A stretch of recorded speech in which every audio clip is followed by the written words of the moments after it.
pessoal. Boa tarde. Todos bem-vindos à nossa terceira reunião do ano. Meu nome é Daniel. Muito bacana ver o auditório lotado. Olha, estou surpreso realmente com a quantidade de convidados e membros aqui. Tem alguns colegas chegando lá, pessoal. Olha lá, tá. Vamos deixar eles chegarem aqui. Eu vou fazer alguns comentários aqui para cima para todo mundo.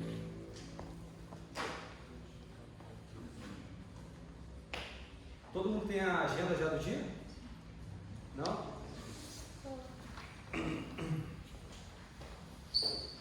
E todo mundo recebeu o papelzinho com feedback? Não recebeu? Quem mais não recebeu? Não, pode deixar aí.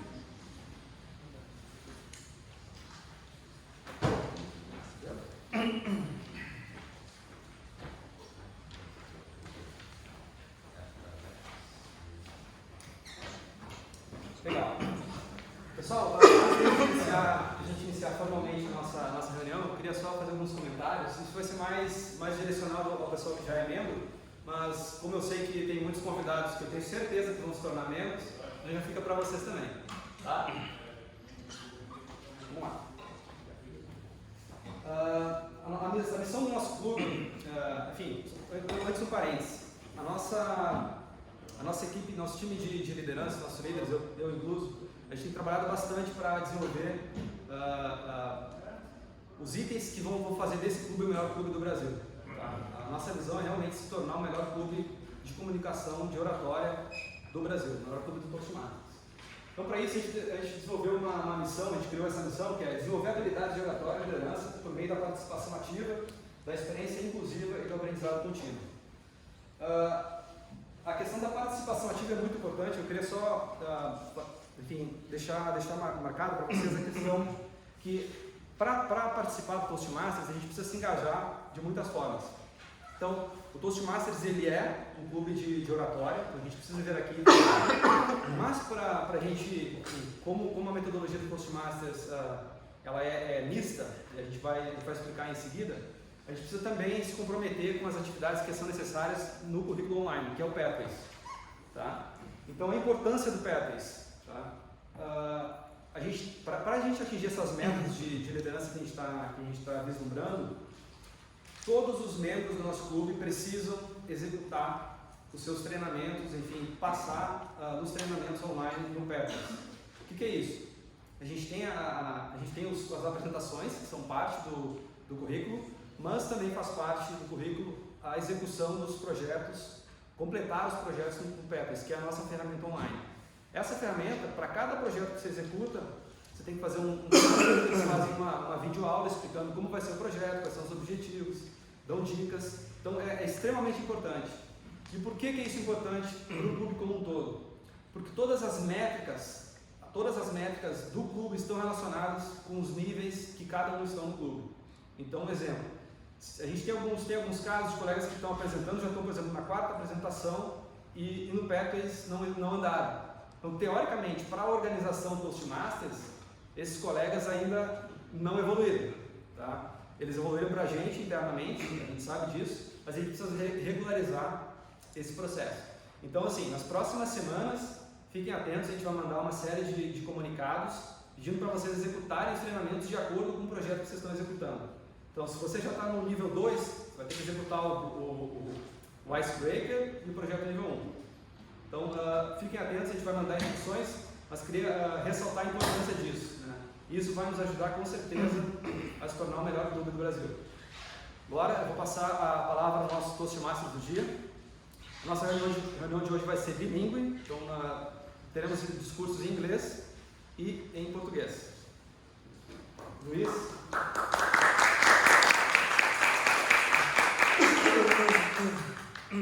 Hey guys, welcome to our third meeting in this 2020 year.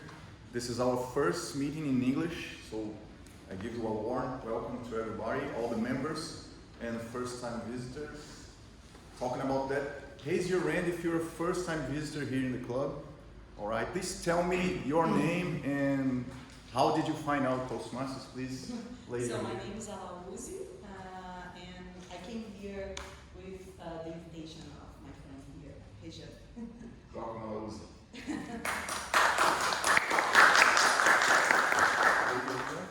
My name is Fabia, and I was recommended 5 years ago to get in this club. So, Fabia, welcome, Fabia. Gentleman over there, Ito. My name is Maurice, Oh.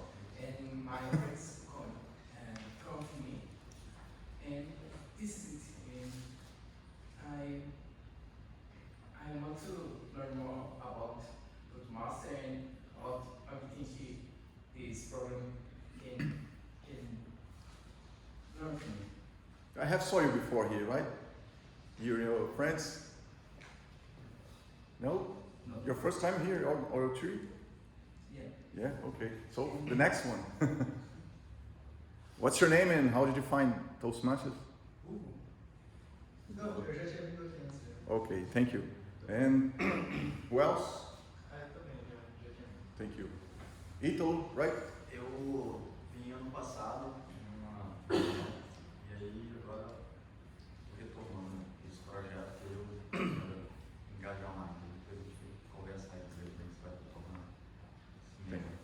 Thank you. You, okay. Your name? Raquel? Eu vim até a postagem do Jameson, fiquei nas especiais de vocês, fiquei muito curiosa. Temos muito ponto que ter buscado nos últimos tempos, esse ano principalmente, e estou querendo participar e tentar fazer assim mesmo. Acho bem interessante. Thank you, Raquel. Thank you. Thank you all for this conversation. As our member Daniel told before, this is a bilingual club, so you're not obligated to speak English here, but we strongly encourage you to speak English. And welcome. I want you to do what I did before. The first time I came here, I want to become a member. So it changed my life, I can tell you that. So for those who don't know, Toastmaster meeting is divided in 3 parts.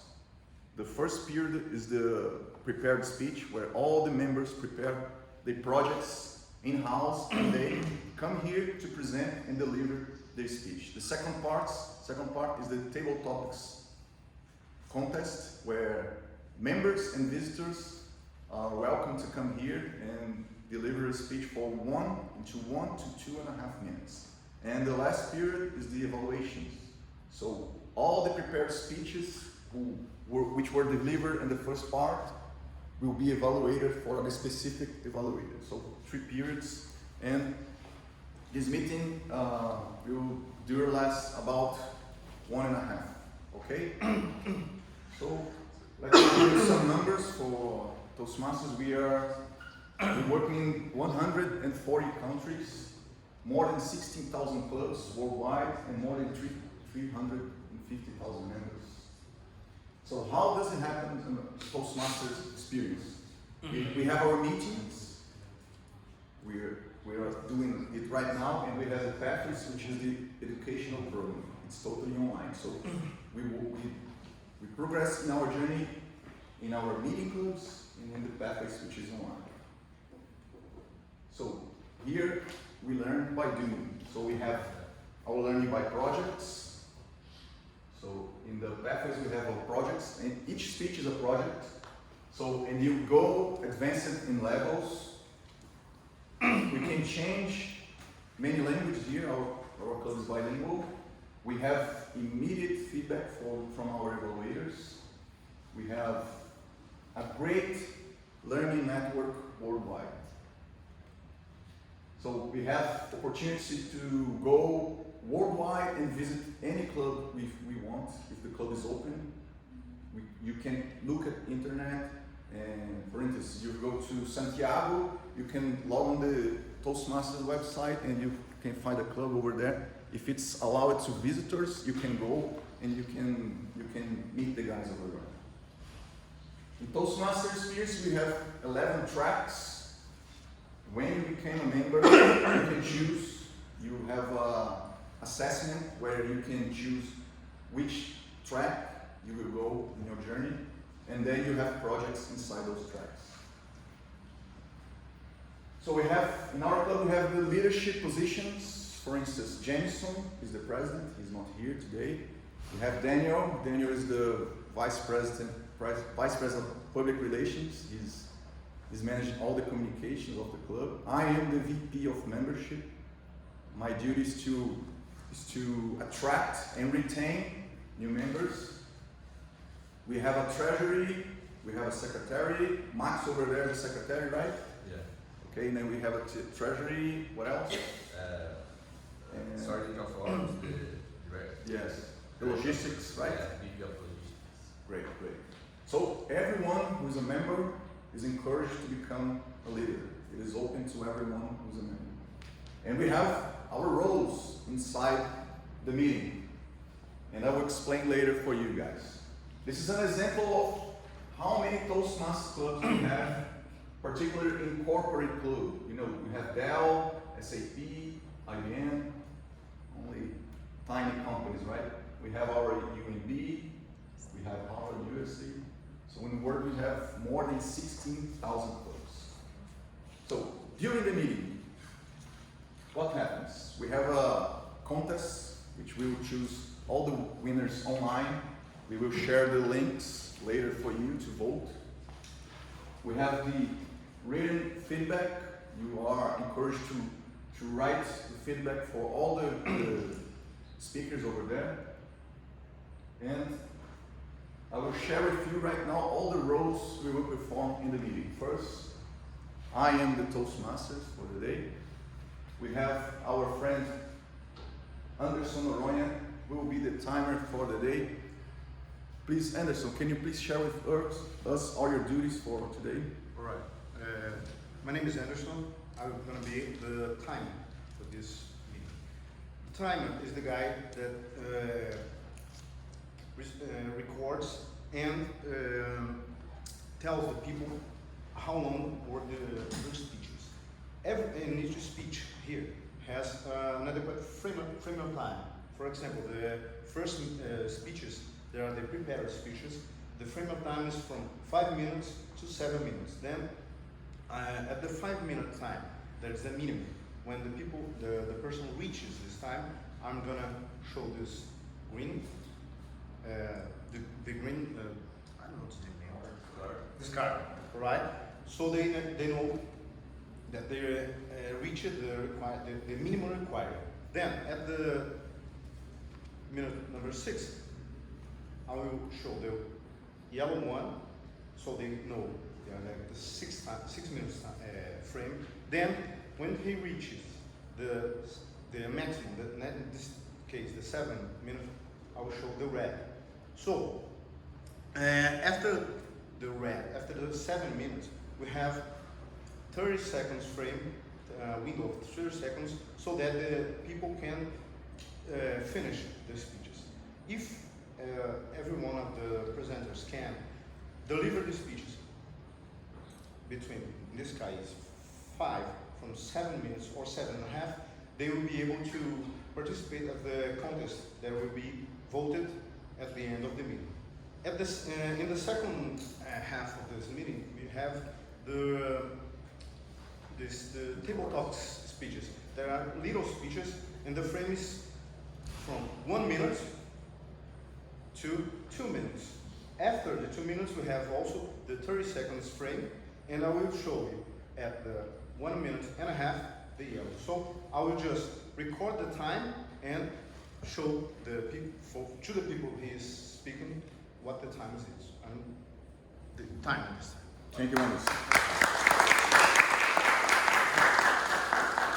As you know, our club is very restricted about time, so if you pass the time, you will not be eligible for the contest. All right?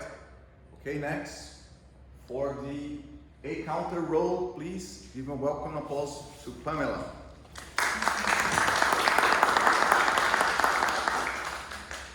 O que acontece? Todo mundo tem aquelas palavras que quando você não sabe o que falar, você coloca elas no meio. Por exemplo, né, então, isso deixa o discurso feio. Então a minha função hoje é observar essas palavras e anotar. Porque às vezes a pessoa fala, mas ela nem percebe. Então eu estou aqui para ajudar vocês com essa função. Muito obrigada. Thank you, panel. For the next role, which is the Heart Master, I invite Mr. Luiz Guaraná. Salve um aplauso. Hello guys, Could you please go to the stage? Thank you.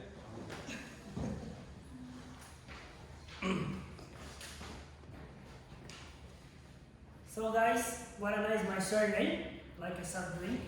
It's very easy to memorize. So the idea is training our ability to listen. So that's the idea of the Heart Masters. So it's very important for us to listen with the body, with the mind, not just with the ears. So during this meeting, I will checking all of the speeches, and also everybody will talk about it during this meeting. And in the end of this meeting, I will ask you some questions just to check if you pay attention. So that's the idea of the function. So we have to train our skill to listen better.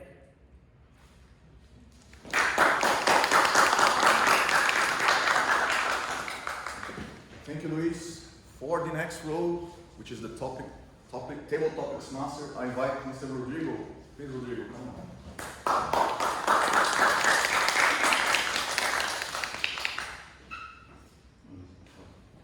Hi guys. Hi guys. Okay, so Luis have already talked about my function. I will bring you some phrase, some questions to you for volunteers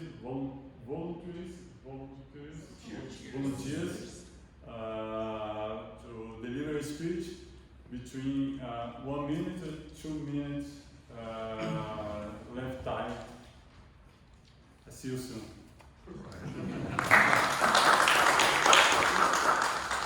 Remember guys, for table topics speeches, everyone is invited to come here.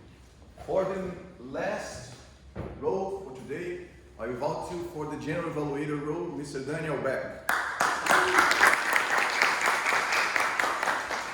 Thank you, Nicholas.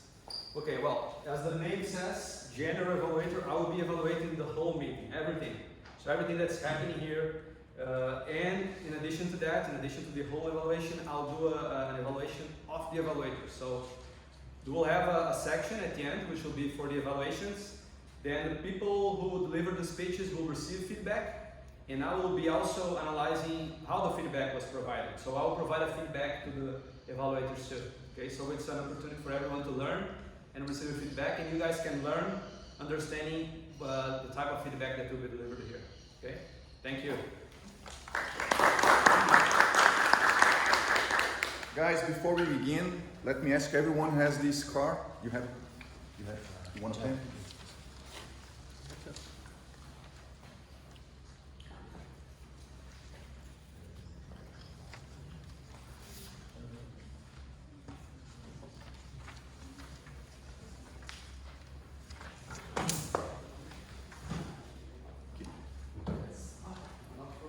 Alright guys,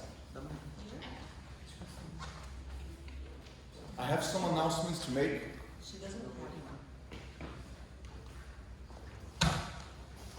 We were, Daniel, talking about pathways, and we have an announcement that for the next speeches, everyone needs to log on the Pathways program and study and go on your project on the Pathways. So if you want to speak on the next meeting, please go to the Pathways. And if you don't have choose a track yet, choose a track and go to a project. If you don't do that, you will not be allowed to speak. Alright? This is a message for the members. The next announcement, I want to take the note, schedule on the February 29, we have a workshop here. Fabulous workshop is selling without sell. Please take a note in your calendar. selling without sell. I don't remember the presenter, but she's very well renowned in Brasilia. So please take a note. As you know, we have 3 meetings in a month. We have our first meeting in Portuguese, our second in English, the third in Portuguese, and the last one usually is a workshop. So please go to our website, Brasília Toastmasters, brasiliatoastmasters.com.br. You will notice over there all our scheduled meetings. Okay? And I have a last announcement to make.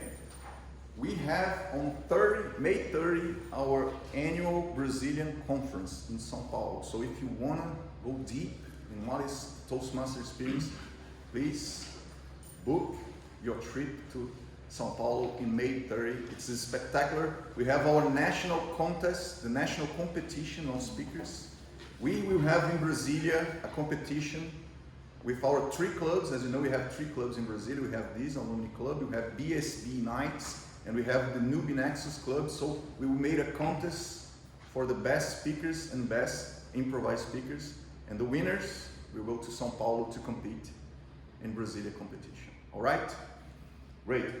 For the first visitors here, if you have any doubts or complaints, and if you want to become a member, we will be here at the end of the meeting to share with you all of the guidelines and orientation to become a member. All right? Now we go. To begin, for our first speech of the day. First, we have a word of the day, which is quite curious, ataraxia or ataraxia. Who knows with this ataraxia? Is it in English, Portuguese, or both? I guess it's the same in Portuguese and in English, and in Greek, because I know this is a Greek. Well, ataraxia is a state of freedom from emotional disturbance and anxiety, tranquility. It's like the experience of the monk, ataraxia. This word of the day is a challenge that you can input in your speech to become more challenging. So let's begin with the prepared speech, our first part of the meeting. So I will call for this to evaluate Suya, our good friend Max. Give me a solid applause.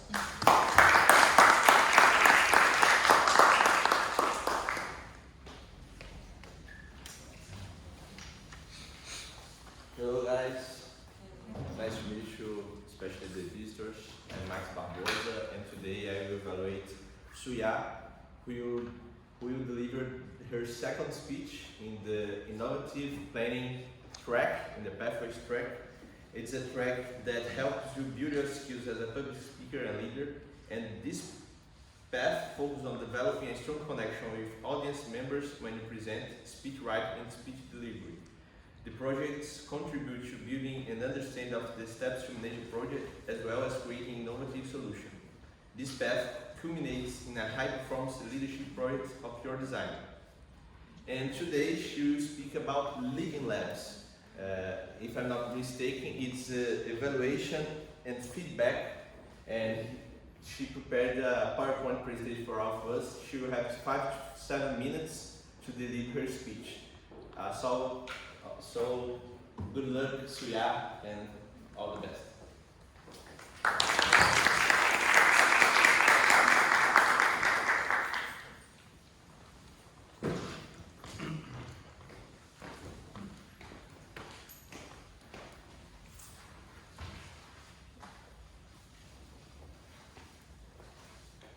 Thank you very much, Max, to present me.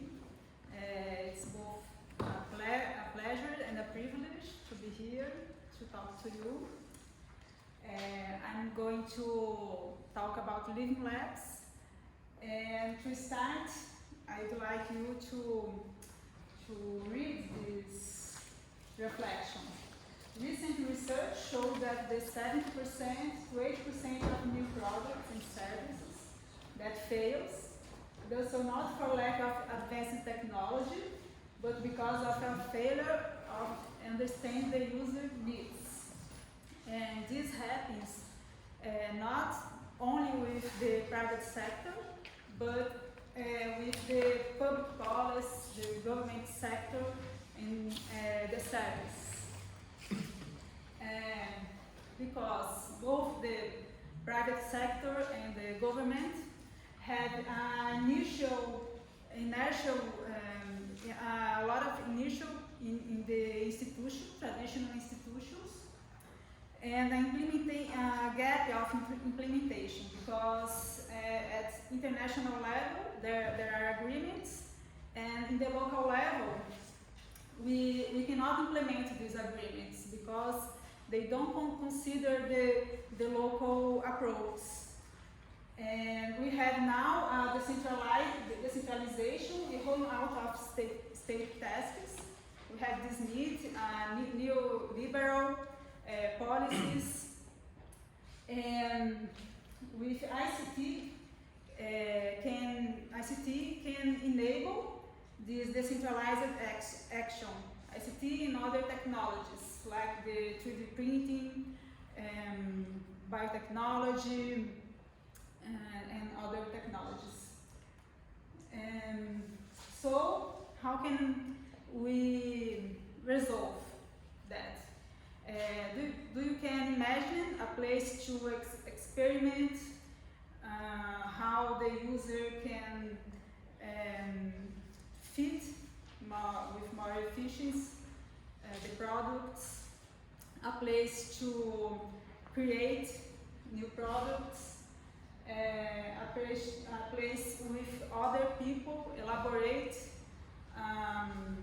new solutions for challenges of society. Can you imagine a place like this kind of place? What kind of place can be?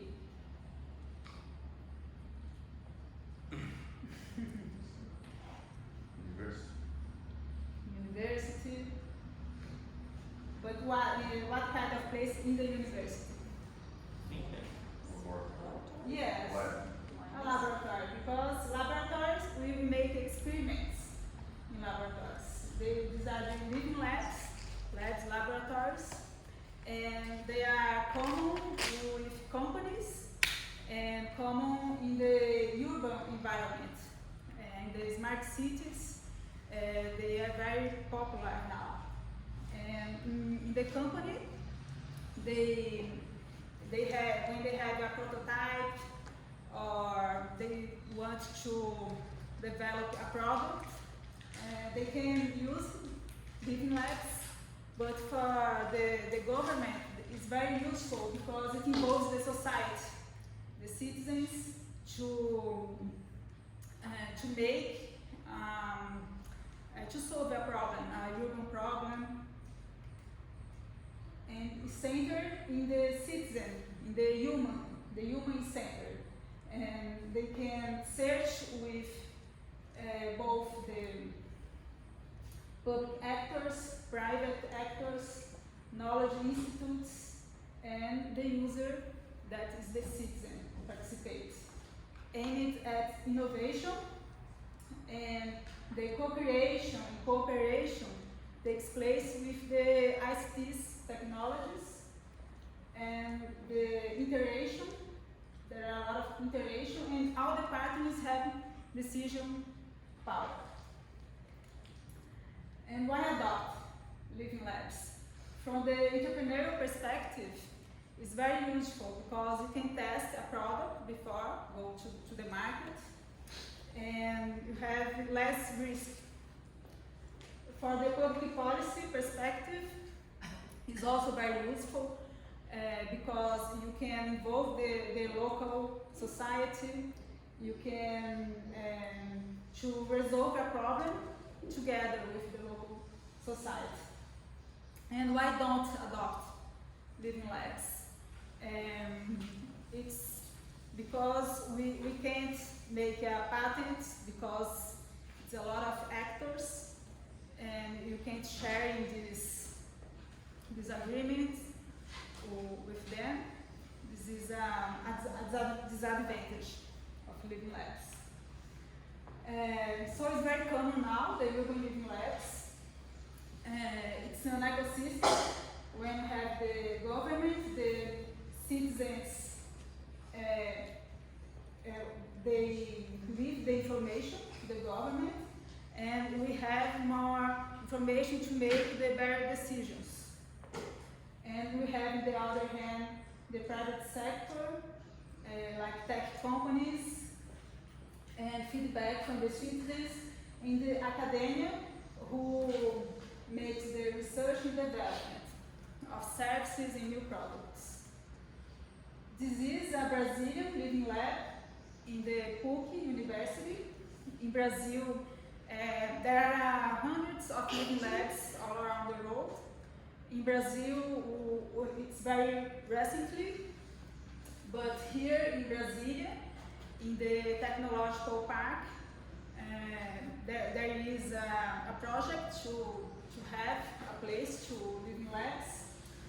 And in the Ministry of Science and Technology, we have a project to make a public policy for living labs.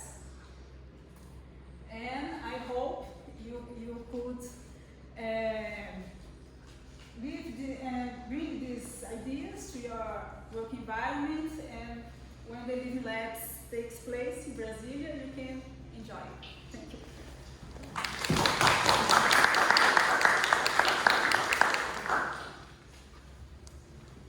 Thank you, Sue.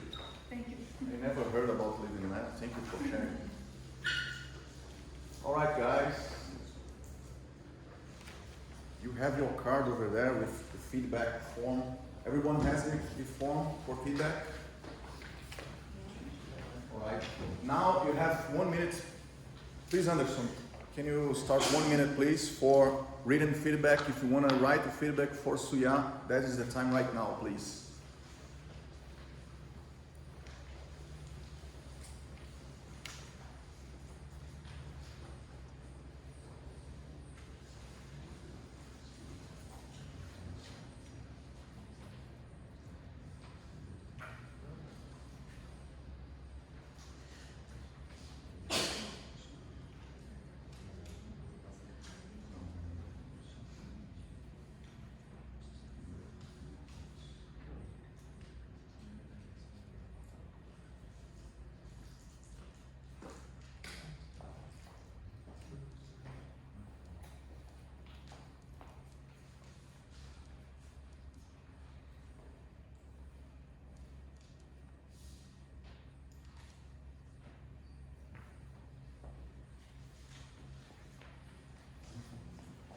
Okay.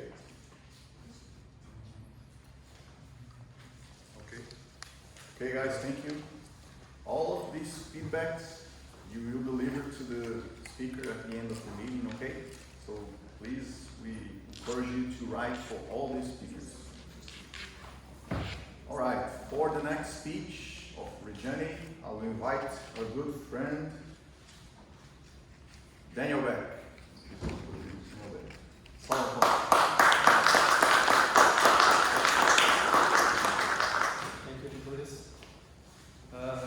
Vou falar em português, pessoal. Então, além do papel de avaliador geral, eu estou fazendo o papel de avaliador da Regiane hoje. A Regiane, ela tá na trilha do Berkeley de Presentation Mastery, que é a domínio da apresentação. Então, o projeto que ela vai estar fazendo para a gente hoje é o primeiro projeto da avaliação e feedback. Então, essa fase dos projetos, são 3 projetos. Ela apresenta hoje, ela vai receber um feedback, e na próxima apresentação ela tem que tentar incorporar esse feedback na apresentação dela. E uma terceira fase, enfim, é um processo que ela, no dia ela vai poder prover um feedback para um outro colega no nível do clube. Então, o título do discurso da Regiane é: qual é a melhor roupa? Então, estou curioso para ver. Regiane?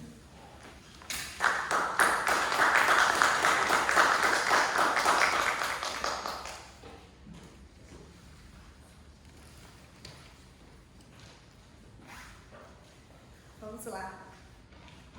Boa tarde. Boa tarde. Qual é a melhor roupa? Alguém? Depende do Tem que se sentir confortável. Mas o que você tem? O que você não tem? Bom, a moda é uma das 5 maiores indústrias poluentes do mundo. Para se ter uma ideia, 16% 83% de todo pesticida usado no planeta é usado na indústria de algodão. A moda, ela produz 53 milhões de resíduos têxteis por ano. Disso, 1% é reciclável. 85% acaba nos aterros e nos lixões. Mas para falar disso, a gente precisa falar da cadeia produtiva. O tecido, quando ele chega na mão do estilista, de 10 a 20% é perdido na hora do corte e da modelagem. Isso, não existe tecnologia para essa reciclagem. Então isso vai parar nos aterros e nos lixões. Ou é queimado ou vai parar nos aterros e nos lixões. Para se ter uma ideia, 1 caminhão de resíduo é descartado por segundo no mundo, de resíduo têxtil. E o que acontece no pós-consumo, depois que a roupa está pronta, né? Não tem reciclagem para isso, né?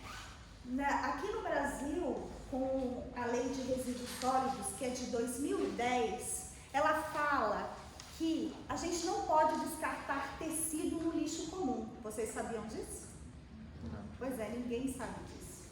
O tecido, quando ele entra em decomposição, ele gera uma substância tóxica e essa substância, ela abala o efeito estufa, né? Que chama aquele gás de aterro, né? Então vocês podem falar, mas a gente compra roupa e então a gente doa. Não existe nenhuma população capaz de absorver a roupa que já está pronta. Tudo isso vira resíduo e vai para os aterros e para os lixões. A gente não tem mais espaço para construir aterro. Então, o que eu deixo aqui para vocês? O planeta, a gente tem aquele conceito, eu uso e jogo fora. Mas não existe jogar fora. Vocês já pensaram que no conceito de planeta não existe jogar fora? Quando você joga fora, você joga dentro do planeta, né? Então, qual que é a grande questão? O X da questão que eu trago aqui para vocês é diminuir o consumo, né? Quando a gente consome menos, a gente descarta menos, né? Então, o primeiro ponto que eu trago para reflexão aqui, que eu acho que é o que eu estou fazendo aqui, é uma conscientização disso, né? E o segundo ponto é para a gente sair do automático, a gente sair daquela regra de todo ano eu preciso comprar roupa, todo ano eu preciso trocar o guarda-roupa, eu preciso ter o guarda-roupa da moda, porque nessa sociedade que a gente vive consumista, a indústria joga o tempo todo informação. E se a gente não olhar de fora, a gente vai entrar nesse ciclo vicioso. Eu trago aqui uma frase, que é uma frase de São José Maria Aquino, no seu livro Caminho, que ele fala o seguinte: tem mais quem precisa de menos. Não crie necessidades. Então agora eu vou falar para vocês algumas ideias, algumas sugestões, alguns pensamentos, como a gente pode fazer. O primeiro é consumir menos, isso é fato. O segundo é passar a comprar em brechó, né? Acabou aquele conceito antigo que a gente tinha de brechó, que era roupa velha, roupa empoeirada, roupa de gente morta. Não tem mais isso, hoje tem muito brechó legal, né? Existe um conceito novo que chama guarda-roupa compartilhado. Alguém já ouviu falar? Então, guarda-roupa compartilhado é igual ao Netflix. Você paga por mês e você tem direito a um X número de peças para você pegar. Existe, então, a gente pode também usar a questão de alugar roupa. Hoje a gente já sabia, já tem um tempo, você aluga uma roupa de festa, um terno, um vestido, mas hoje existe um outro conceito disso, que é um conceito de biblioteca de roupa. Você pode pegar uma roupa como se fosse alugando um livro, né? Uma outra coisa que a gente pode fazer é trocar, compartilhar. Vamos fazer bazar no condomínio, no trabalho, com os amigos, para a gente poder fazer essas roupas circularem. Uma outra coisa é pedir emprestado. Eu viajei para um lugar frio e pedi um casaco para uma amiga emprestado. Eu quase não vou para lugar frio, para que eu ia comprar um casaco? E aí eu lembro de uma história de uma amiga minha, que o filho dela estava correndo dentro de casa, brincando e se divertindo, de repente ele caiu e machucou o braço. Ela levou ele para o hospital, ele imobilizou o braço, tomou remédio, analgésico, e voltou para casa e ele não parava de chorar. E ela não estava entendendo. Eu falei, meu filho, você está sentindo dor no corpo? O que está acontecendo? Ele falou, mãe, é porque aqui em casa, tudo que estraga a gente joga fora. Eu estou com medo de você me jogar fora. Olha o que a gente está ensinando para a próxima geração. Um outro conceito que eu acho bem legal, que agora a gente tem esse conceito minimalista, né, que é um estilo de vida, de viver com menos, é criar um guarda-roupa cápsula. Que a gente pode viver com 37 peças de roupa. Para as meninas, por favor, não me matem. Então, e eu faço agora para vocês, de novo, a pergunta: qual é a melhor roupa? Eu quero a resposta. Não, a melhor roupa é a roupa que já existe, que já foi confeccionada e usada. A gente está aqui, gente, não é para ter, é para ser. Obrigada.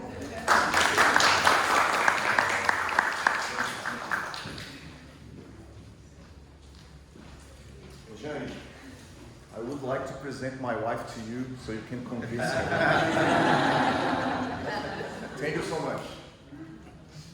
All right, please, Anderson, can you please talk 1 minute, please, for written feedback, please. Now you have the chance to write a feedback to Regiane.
All right, guys, for the third speech of our day, to evaluate Eric Descartes' speech, I invite Mr. Luis Freire. Solid applause.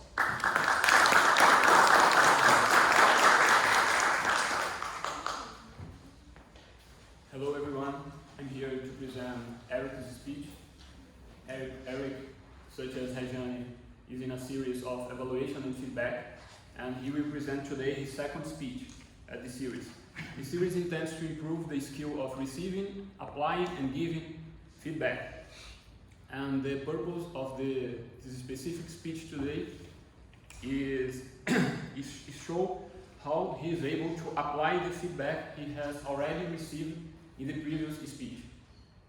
So we must pay attention mainly to the movement in the stage, to the visual contact with the audience, and the clarity of the message. So Eric, please, a millionaire project, Eric.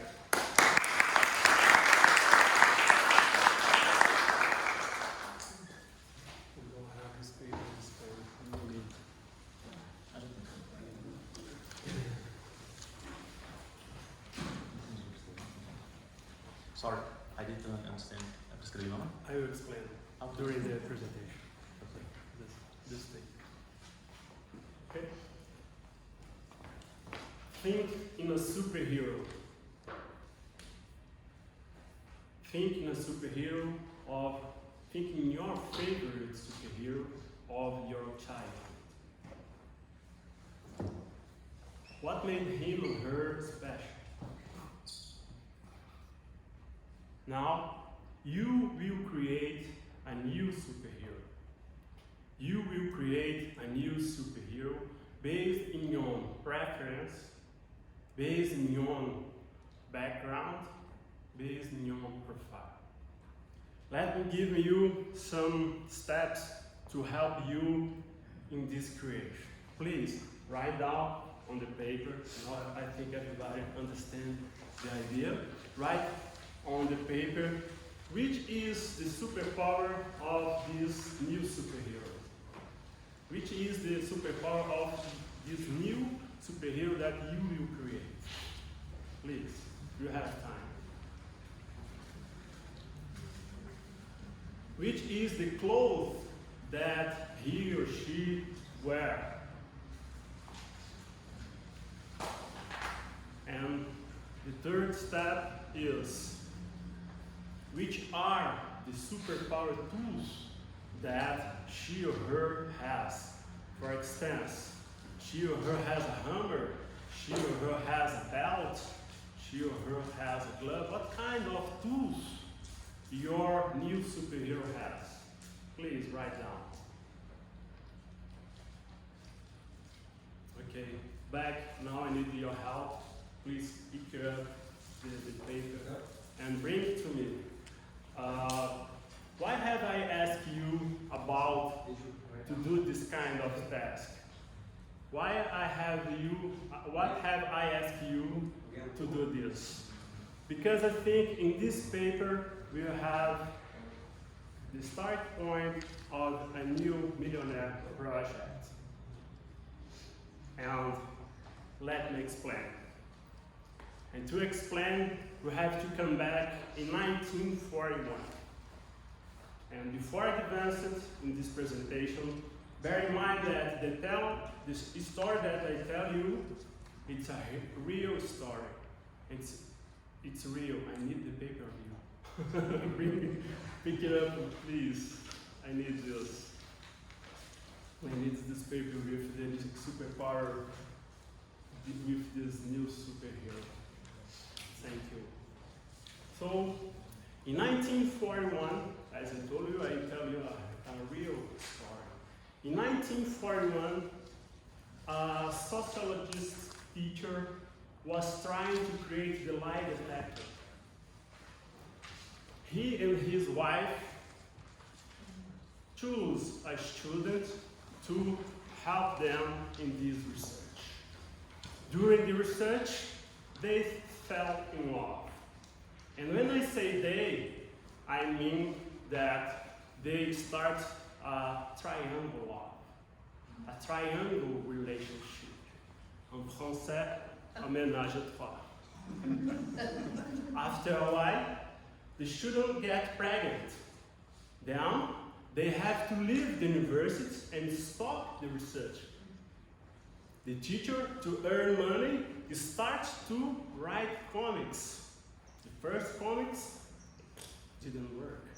The second comics also didn't work. But after a while, he has an aha moment. He starts to design a new superhero based on in his preference, in his background, and in his lifestyle.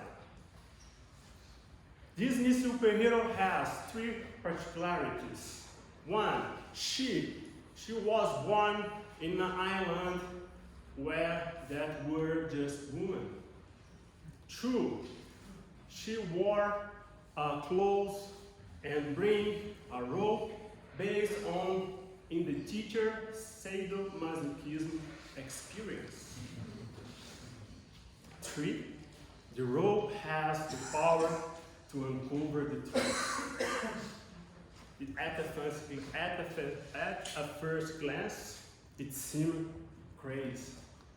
At the first glance, it seemed even also a bizarre idea. But this teacher was a genius. Why? Because with this new superhero, he introduced some controversial issues, such as lesbianism, sadomasochism, and lie detector. And the result of this is, can I? Do you have the picture? It's not there. And the result of this is this superhero, Wonder Woman. This character earned $800 million with the last movie released in 2017. So, the takeaway of this presentation is, if you have a crazy idea, write down on the paper. Because in this paper, you can have a start point for a millionaire project. And before we leave this stage, just one more thing.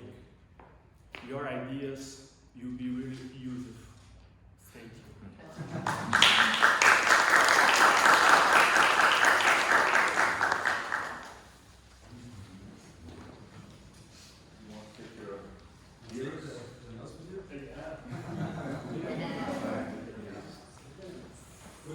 Thank you, Eric. Please, Anderson, start 1 minute, please. Now you have the time to write a feedback to Eric, please.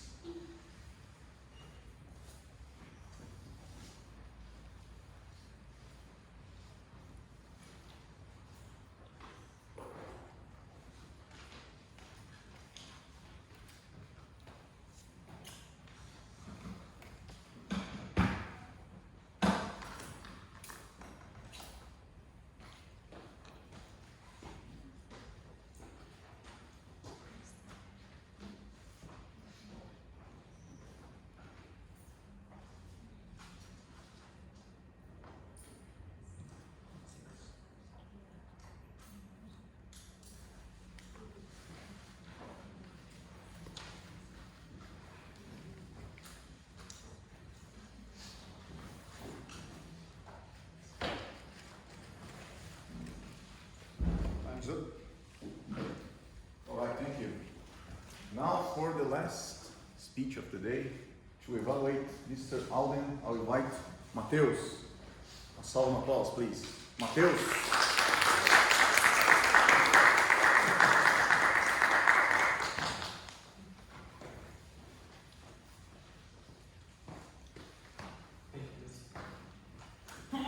Hello everyone. Today I'll be evaluating Alden's speech. Alden's speech today is about research and presenting. So his main goal here is researching a team that he's not that familiar with, learning about a team and presenting to us in order that we also get familiar and understand more about that team. So Alden shared with me some points that he wants to improve. He thinks he is not doing that well, those points. And I would like the help of the audience. I would like you to notice those points, write it down, and give a feedback, especially with suggestions, in order what he can improve regarding those points. His topic will be the use of tablets in schools. And the points I would like you guys to notice is his body language, the way he speaks with his body in the presentation, the pronunciation that he does in his speech, the transitions between parts, between the beginning, the middle, and the end of his speech. If they are fluid and that's not a break in those parts that seem awkward. And the last point is the movimentation. He needs to move, but not too much, not too little. So it's a delicate balance that he needs to do well. And now I'd like you guys to welcome Alden.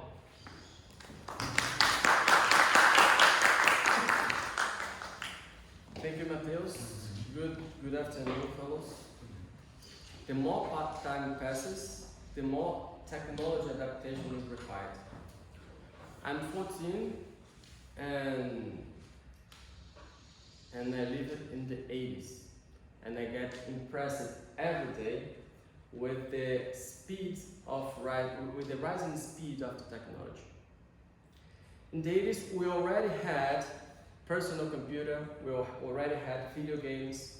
But if I talk to a person 10 years younger than me, like Mateus, for example, and tells how things happened, he's going to be surprised and completely feeling in an ancient era. Some things were better. For example, there were a lot of children, and because of that, I had lots of friends. For me, it was very easy, for example, to play football, because it was simply to get in touch with the friends, and you're going to, and it was possible to play football with them.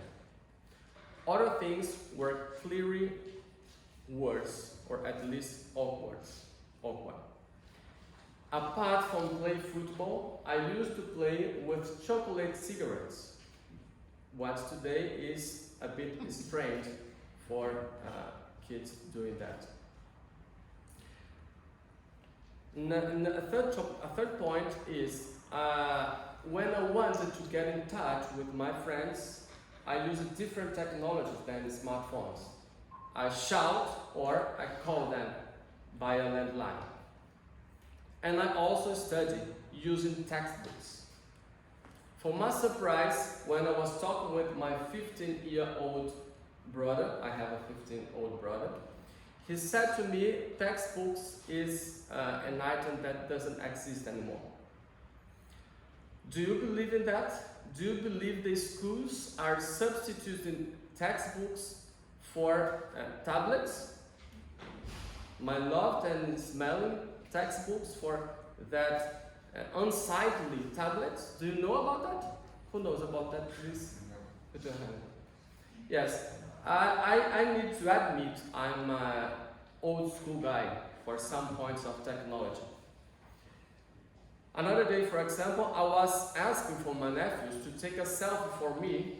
For what they answered me, it was impossible, because a selfie, for a definition, is a picture taken by yourself. But apart from that, let's change back to the battle between textbook and tablets. What are the advantages of tablets? And I'm going to ask for permission for you, because today they say there are lots of advantages for tablets. Tablets are lighter than printed books, so the children need to carry less weight when they're going to study. Tablets save the environment by lowering the amount of demanded paper and ink. On the other hand, it brings more toxic disposal to the nature. Tablets increase student activity and interactivity, since it permits more design possibilities of exercises and tasks. For me, it's evident. Tablets are easily updated and adaptable. That's also true. Tablets break physical limits for storage, because you can add new books, only add new archives to the tablets. And tablets can be cheaper in the long run, since ebooks dramatically fall the cost of production and distribution of the books. On the other hand, we have the advantage of printed books, and the printed books resist in that battle. Printed textbooks avoid exposure to blue light screens, preserving eyes' health. Blue light screens can harm our health, and textbooks doesn't have blue light screens. Textbooks can allow better absorption of contents. It is common knowledge that handwriting can allow better absorption than typing. The same happens when you compare printed books to computer screens or computer tablets in the case. And printed books can be associated more to the study than tablets, since with tablets you can have different applications. You can play, or you can play a video game, or you can be on a social network, while in the book it is not possible, so it's easier to focus and to concentrate and not multitasking when you use textbooks. I don't have an answer to offer to you about who wins, the tablets or the textbooks. Both of them have advantages and disadvantages. But I want to show to you a graph. It's a graph about the rising speed of adoption of technology. And it's from 1903 until almost today, 2019. What we can observe is that the incorporation of technology is increasing in a high speed along the time. What talks to my introduction. Like we can check in the graph, the speed of technology is rising a lot, and it is real. The only conclusion we can have from the textbook battle is that things are moving. Be prepared. The next 10 years are going to change more your life, more the world than the last 10 years. And develop your ataraxia, because to be resilient to all that changes, you're going to face a completely new and overturned world. A world that can probably sing to you a song like that. Eu sou assim, quem quiser gostar de mim, eu sou assim. Meu mundo é hoje. Era isso, obrigado.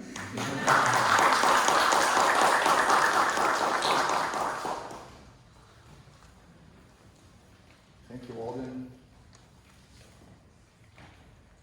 Now we have 1 minute more to give a feedback for Alden. Please, Anderson, can you start first?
Thank you, Anderson.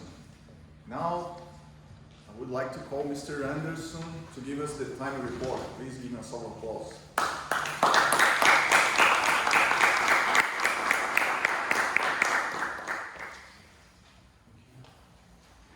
Well, the four speeches were supposed to take from 5 to 7 minutes, and all of them are eligible for the contest at the end of our meeting. Suya took 7 minutes, 13 seconds. Reunião, 7 minutes and 3 seconds. Eric, 6 minutes, 20 seconds. And Alden, 6 minutes, 58 seconds. All right? Thank you. Thank you so much. So all of the speakers are eligible to participate in our contest. So we have now the time to vote. Please look for this link on your telephone and vote. We have 1 minute to vote.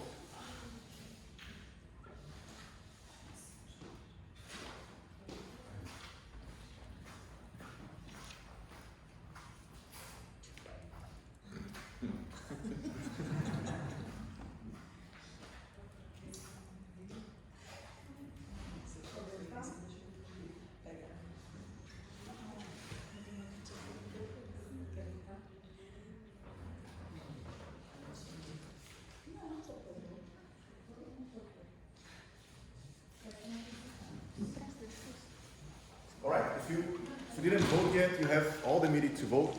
So we are going to our next step of our meeting, which is the most challenge, but the most funniest. As you know, our club is It's a safe environment. This is the place where you can make mistakes. It's the place that you can mistake here and commit less errors outside. So when you go to the table talks, you used to be very nervous, anxious. And this is the time to practice and practice ataraxia. Okay? By doing that, let me call Mr. Rodrigo. Give him a solid applause.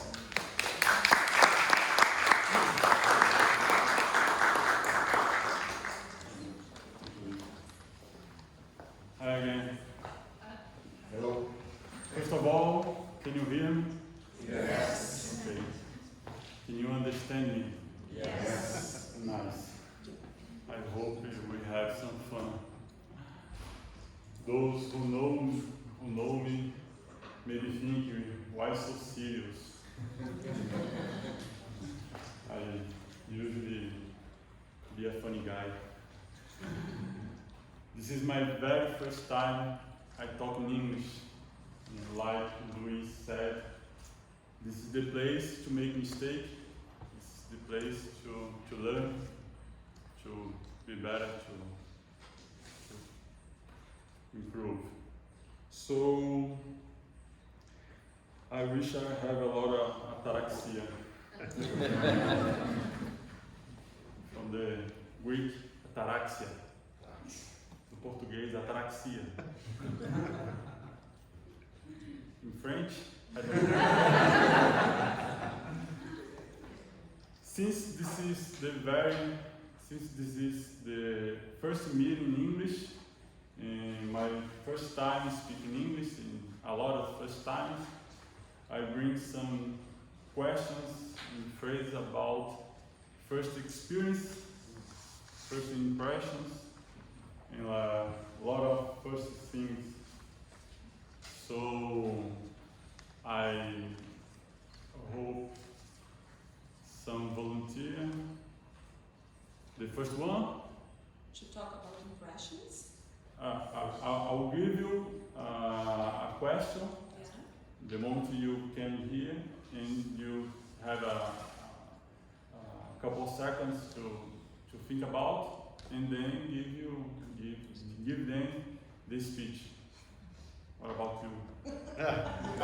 Now I ask them. Oh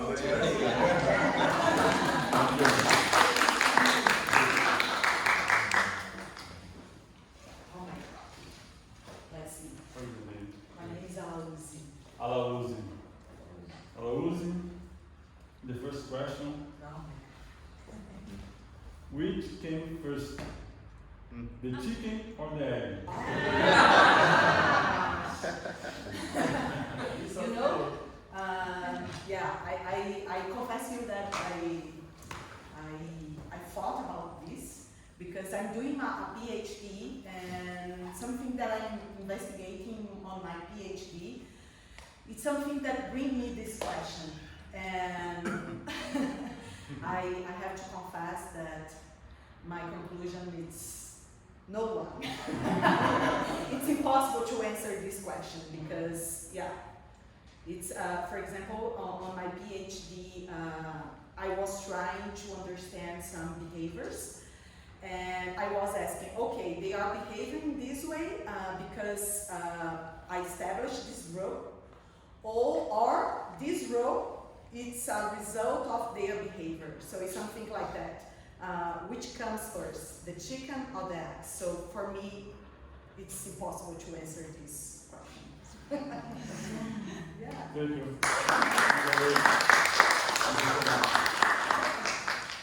Very great. The next one, please.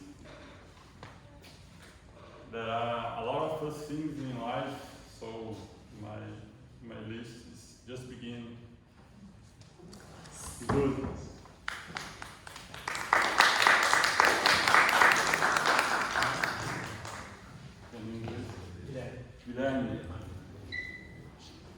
Guilherme, who should get the first slice of the birthday cake? Okay. Hello. I had a big question in my last birthday. Normally I give it to my mother. I think she was the reason why I'm here. But normally there's like, I think the most important question is not the first piece, we all give it to our mother, but the second piece. Should we eat it or leave it for everybody to cut their own piece, or should we distribute the pieces? Because then you have a difficult question there. Is it your girlfriend, your best friend? Is it your father, your brother? Then you get kind of complicated. But the first one is kind of easy because you're gonna give it to your mother. I think everybody is. And I would always give it to my mother. Thanks. Thank you, Glenn. Very good, very good. Anyone, please? Okay. Please welcome your name is King. King. Which do you choose first? Main dish or dessert?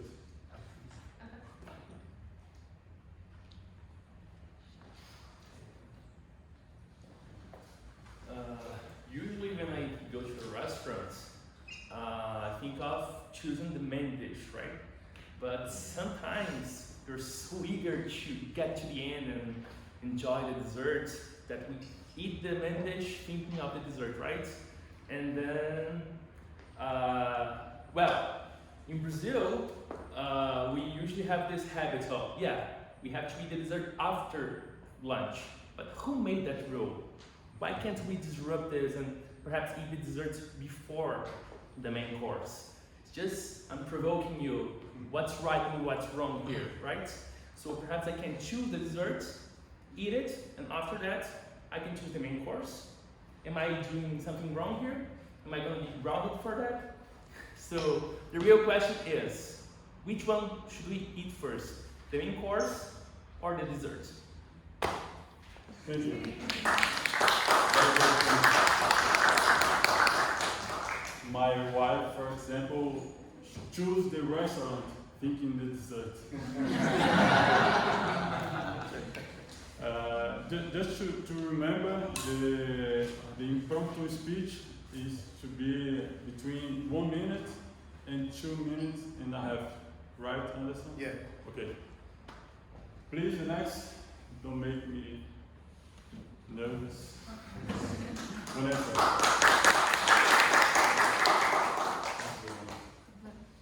Vanessa, first kiss you'll never forget.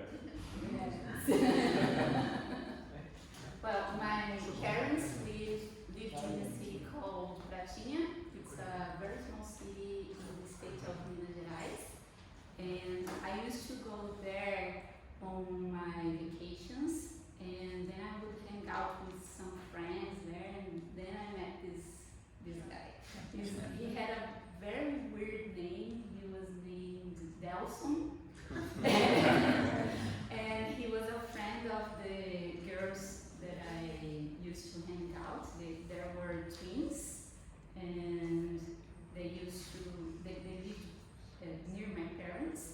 And so I met this guy, and we used to hang out. His speech is something that reminded me of really decades ago, because we used to hang out at the square near the church, and that's with him that my first kiss happened.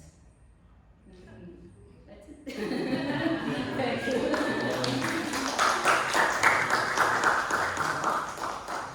Is there anyone called Delson?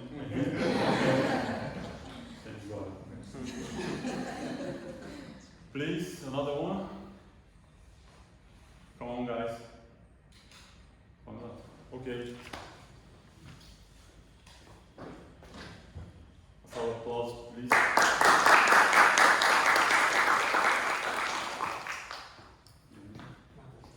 Mateus.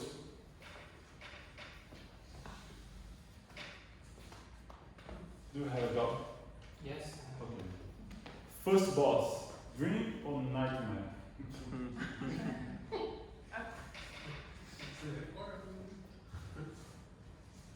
First boss. It's a weird question because you kind of think what you should answer and what you think. It's a weird question. But I think that they are not bad bosses because it's always an experience for learning, you know.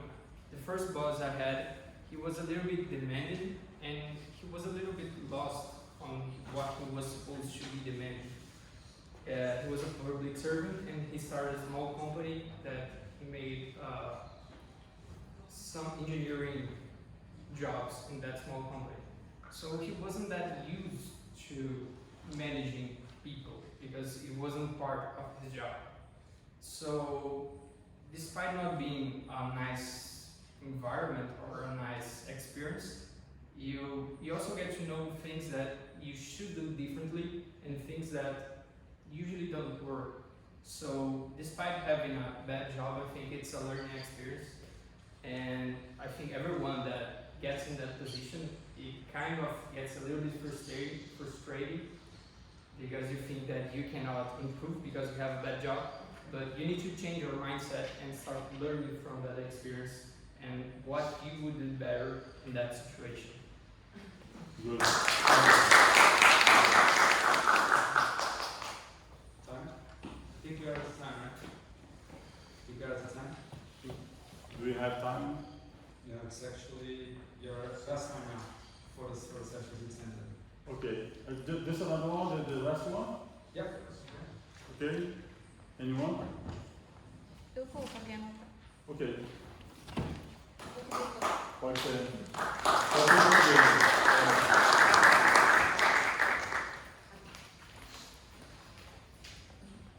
E como essa é a última, vamos relaxar. O que acontece no Toastmasters fica no Toastmasters.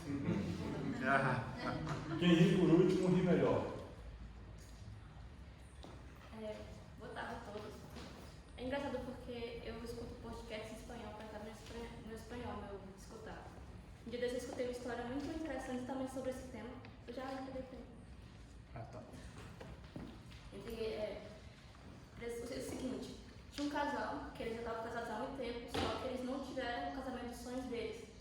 E o marido, né, querendo dar o casamento dos sonhos da mulher, que ele sabia que ela queria, ele pediu ela em casamento, só que foi no fast food. Porque pra eles era um lugar especial. E as pessoas gravaram e colocaram nas redes sociais. Então, aí vem aquele tanto de hater, né, de bullying, gozando deles.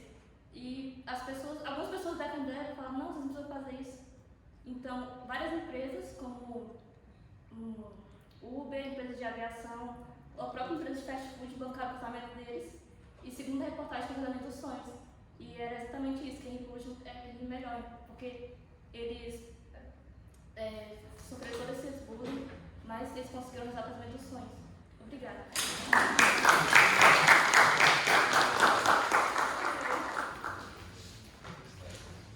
Okay, that's it.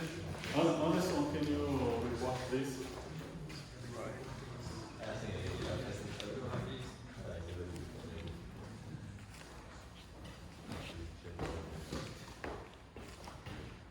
Alright.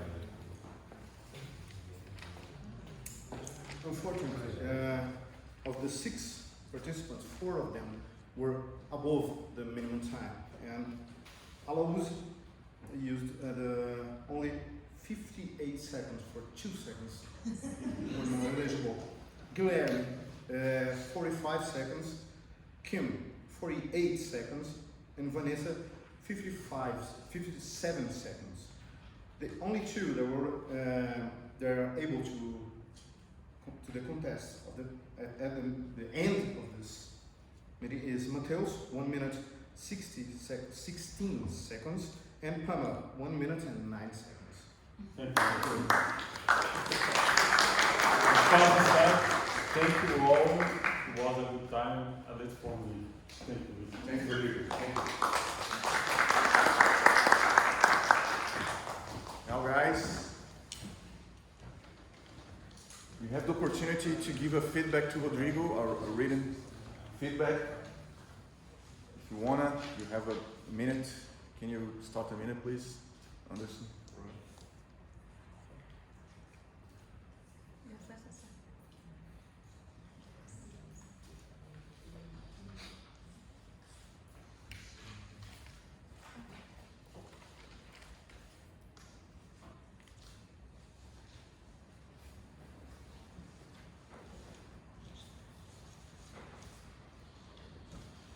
Now, if you're already reading feedback to Rodrigo, you can vote. You can look for the QR code, or you can type in your browser bit.ly/votoimproviso.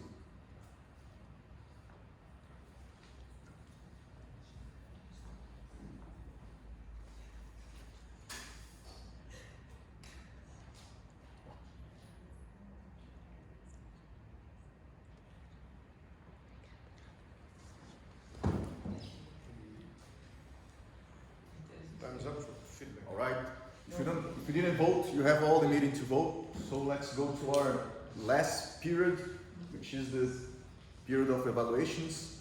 For that, I'll call Mr. Daniel back. Thank you. Also, in this third section, we'll start with the evaluations of the prepared speech. So I'll call first Max Barbosa. Max will evaluate Suya. So Max. Hi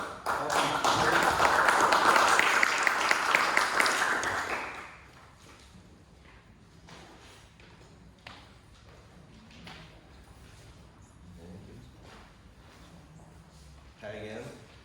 Suya gave her speech a very interesting topic about living labs. I was very excited. Of course, after this meeting, I will search about living labs. I am involved with research and entrepreneurship, so it's a very interesting topic for me. And her content and the organization of the speech, which were the main goals of her speech, were very prepared, very good. And her interaction with the audience, it was remarkable because in the beginning of her speech, she was engaging in creating a connection with the audience, which is very important in any speech. I would recommend when you prepare a slide presentation that you use less words, fewer words in each slide, because when you started with that slide with a great picture, but with lots of text here, like 70 to 80% of the population, etc. Many people were not looking at you, but at your slide. So if you need to have a lot of text in your slide, you may allow the audience 2 to 10 seconds to read the slide, and then you start your speech. So it's a great practice for your next speeches. Also, it's common here, we are foreigners, so we are not native English speakers. So when preparing a speech in English, I used it and still use. I record my speech in video and watch it before presenting, because then you can see some of your, let me see,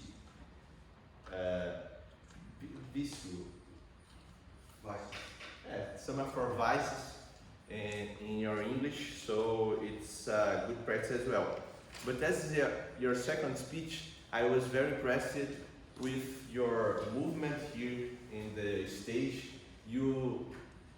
I think you're probably nervous, but you couldn't transmit it too much to the audience. So you transmitted confidence of your topic. You knew the subject that you were speaking, and the audience could pay attention to your content, and me as well. I will, after here, search more about living labs, and it's a great thing that we are beginning to insert more of the general public into our research.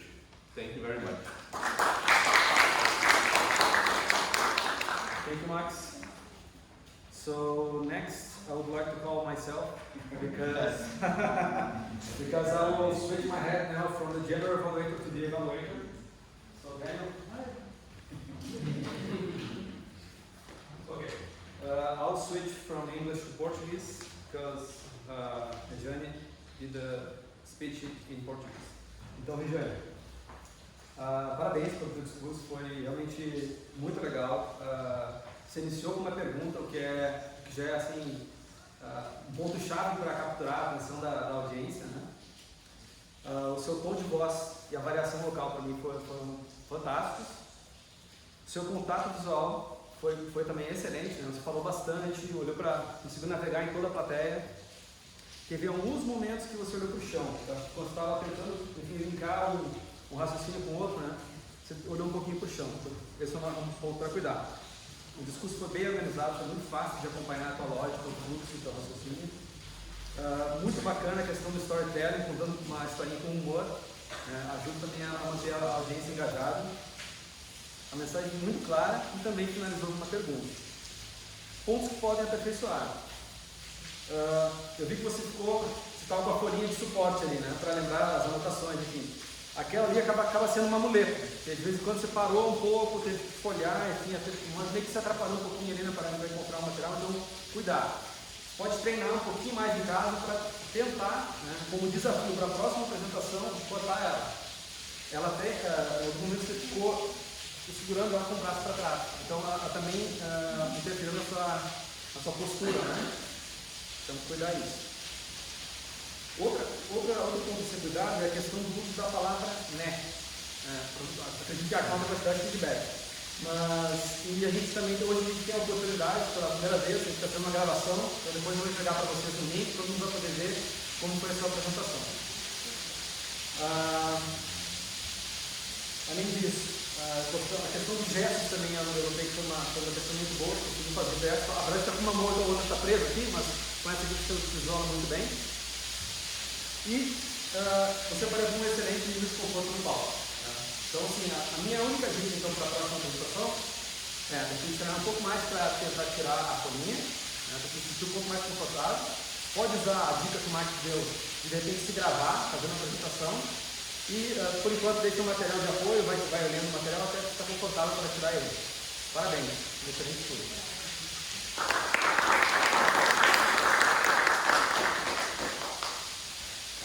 Agora volta novamente o papel do General Evaluator. E eu gostaria de chamar então o Luiz Freire para fazer a avaliação do L. Luiz?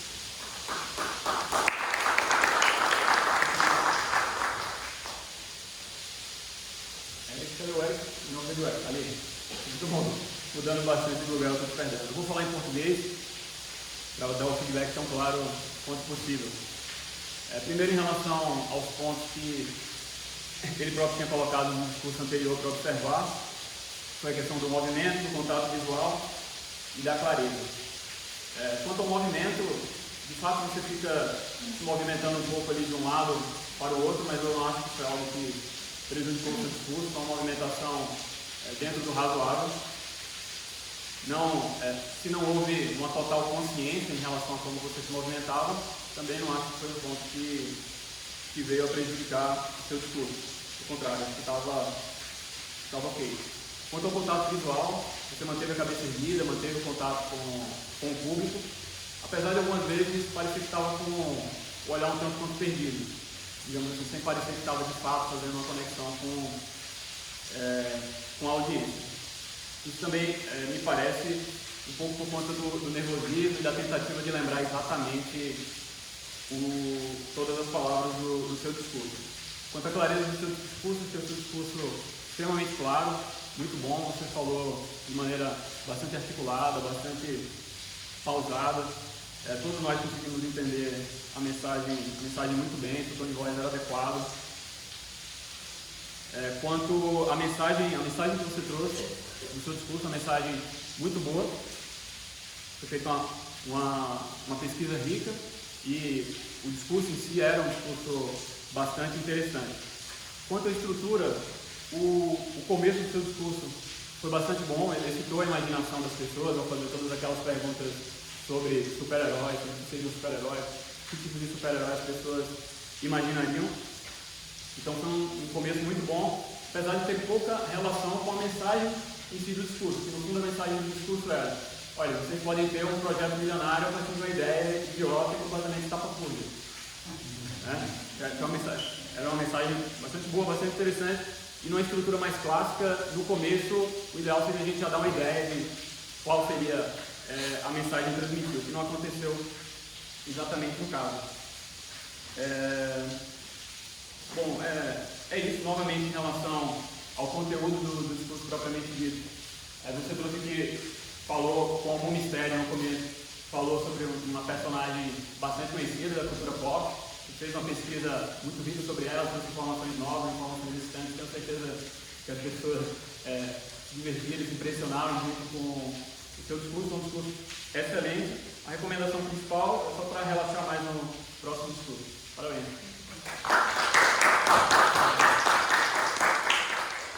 Obrigado, Luiz. Well, thank you, Luiz, for me. Now, to evaluate Alden, I'd like to call Matheus.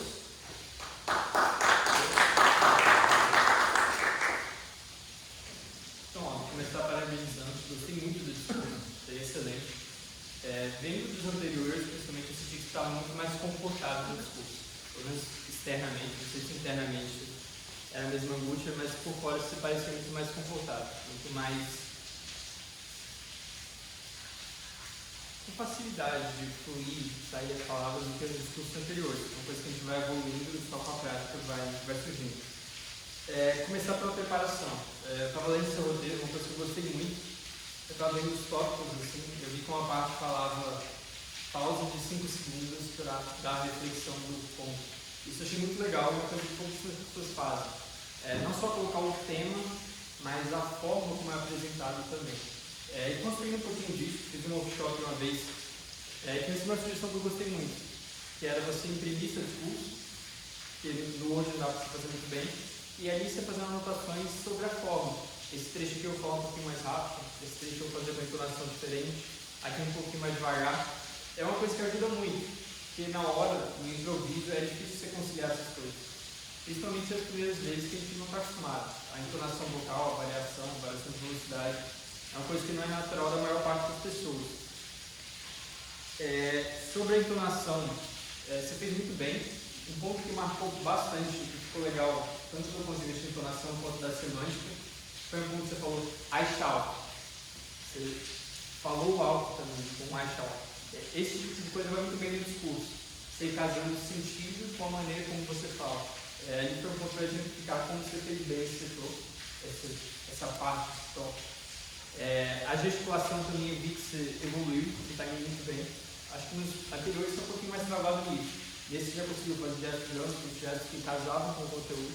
Acho que ele ainda tem um pouquinho de espaço para você evoluir, mas dá para ver que claramente tem uma evolução nesse sentido. Humor também, você fez humor muito bem no discurso. Principalmente a piada da selfie, que ficou muito legal. Pedir para tirar uma selfie, que é impossível. Isso tudo é uma coisa que a gente vai... Quando você fica mais confortável, essas piadas elas saem melhor no discurso, isso dá para ver. Naquele ponto ali, o quão confortável está com a apresentação. Uma coisa que eu achei um pouquinho engraçada, você falou de não se movimentar excessivamente no palco. Acho que você acabou indo um pouquinho para o outro extremo. Você ficou um pouquinho preso aqui nessa posição onde eu estou. Acho que você poderia ter se movimentado mais, falado um pouquinho, não movimentar o tempo todo, mas passar trechos em diferentes partes da plateia. Isso é muito bom, principalmente quesito de ancoragem. A plateia ela vai lidando um pouquinho com a posição, o local onde você está dentro do discurso. Isso é muito bom para complementar o seu discurso. Um ponto que eu achei que você poderia ter melhorado um pouquinho foi no gráfico. Você colocou um gráfico que tinha muito conteúdo. Eu particularmente fiquei bem perdido ali com aquele gráfico.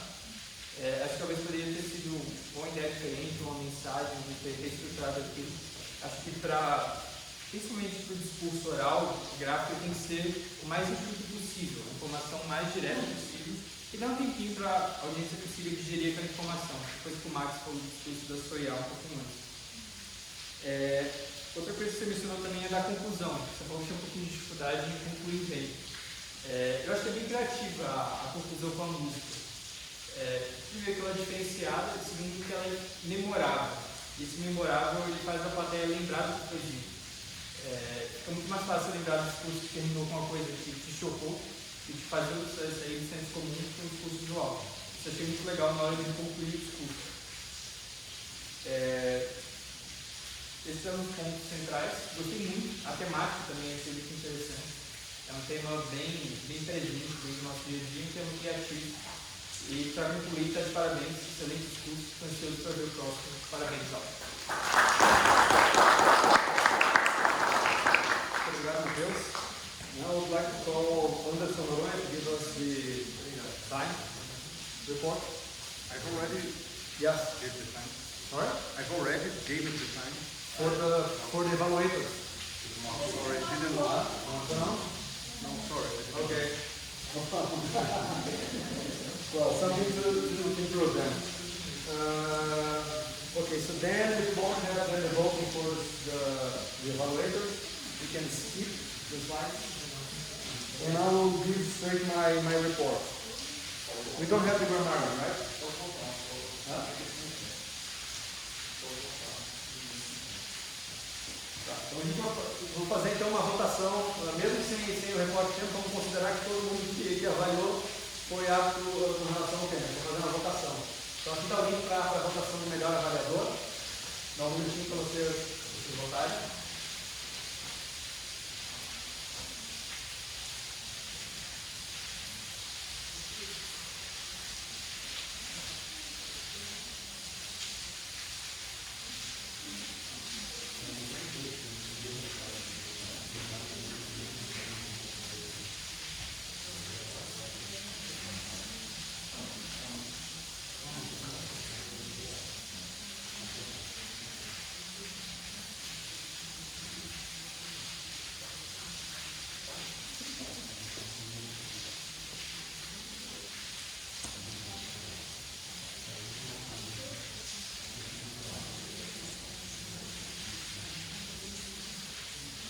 Okay, everybody vote there.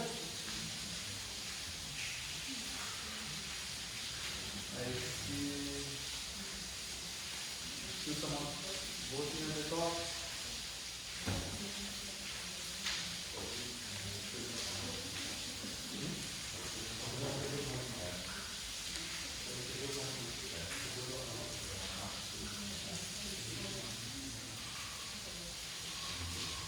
So I would like now to call the accountant, which is Pamela, to present the accountant report. Pamela.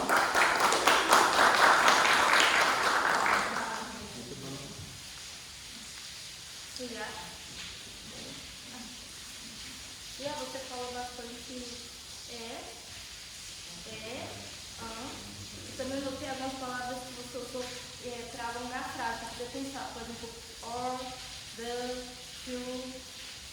Mas o que eu mais notei foi realmente o mas provavelmente vamos estar pensando sobre o que as palavras na continuação. A Regiane falou que estava mais do connect, também falou alguns e então. Rita?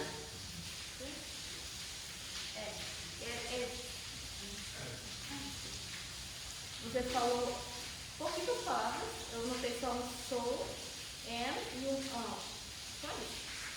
O Alvin também falou bem pouco, então tem um and, alongando a palavra também, um Em relação aos discursos de improviso, alauce, também alongando a palavra para poder pensar, o a e o ai, Guilherme, eu só não tenho tinha. Eu tenho foi mais assim, para pensar também. Uma palavra que eu não tenho bastante foi o right. Eu acho que essa palavra é similar ao português que é o net, quando você usa uma palavra para poder confirmar com as pessoas, quando você está querendo pensar. Então é meio que também uma palavra de conhecimento, na minha opinião, porque o net tem exatamente essa função. Você usa o net para poder confirmar com a pessoa, esperando que ela responda, para você poder pensar enquanto você procede. O materials falou também so e and. E eu falei Obrigada.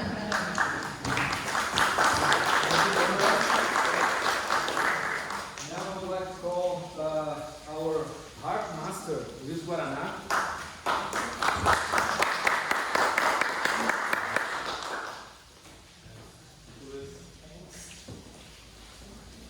So let's start in English and then finish in a Brazilian way. I just got my phone because I took notes here. I made 6 questions. Okay, first question. According to the CI speech, how many % of products and service fails after launch? How many percent? 73. Perfect, you got it. Nice. Second question.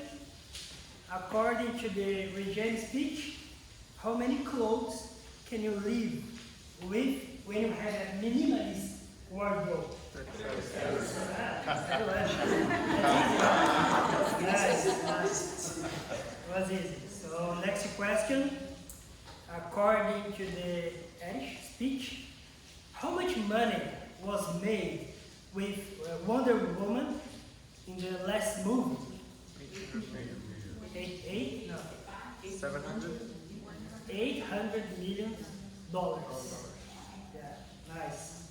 So one more. No, that's a bit complex. So, what's the city of Vanessa parents live? So the city. Varginha, yeah.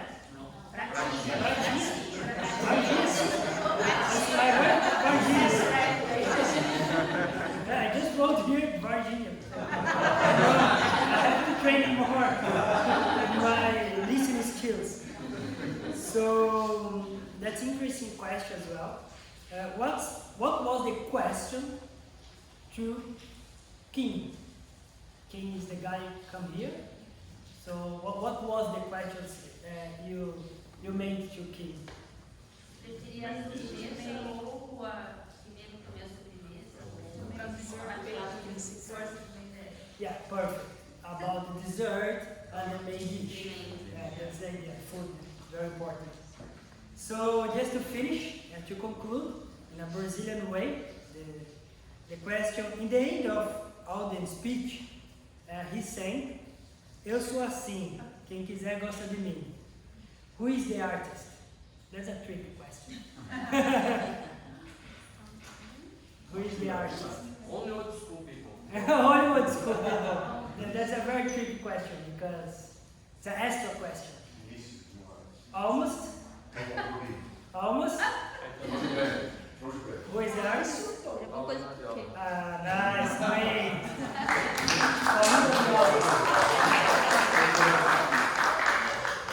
Great. Thanks a lot. All right. Now, I will provide my report as a general evaluator for the whole meeting. So prepare yourself. I will start in English, and when needed, I'll speak in Portuguese. Okay, to be clear. So let's get started. Our meeting started with a little delay, and that was because I had to make some adjustments to the presentation. So to our members, next time, be prepared and talk to the Toastmasters of the day in advance so we can get the presentation ready and do not make last-minute adjustments. Okay?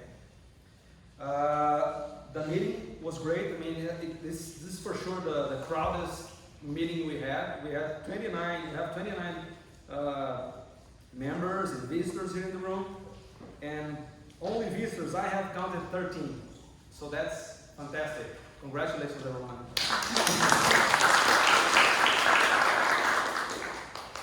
Okay, a couple of things that I have noted for us to improve for our next meeting as a club. The timer. You have to be sitting right here, right in the front, either in the front row or in the second row. You have to be visible. People that, everyone that is speaking here needs to have you very clearly. So you cannot not be far. You have to be very, very visible right in the front. Okay? So the next time, if you get this role or anyone else who is playing the timer role, please sit right in the front or in the second row here. So you have to be very visible to anyone that is speaking here, the timing cards. Okay. The second thing was everyone that is that has a role in the meeting. Whenever you are going to talk, please take the time and come to the stage.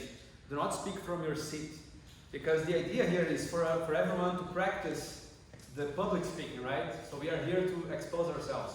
So that's the opportunity.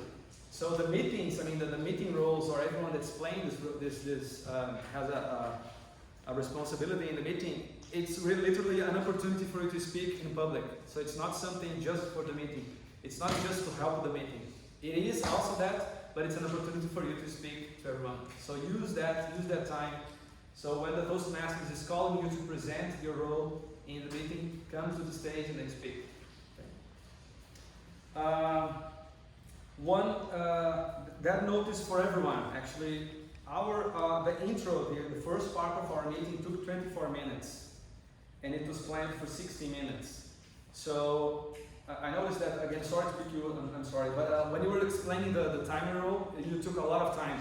So that part of the meeting, the Toastmasters and the timer actually have to control that. It's 1 minute per person who is presenting the role. Okay?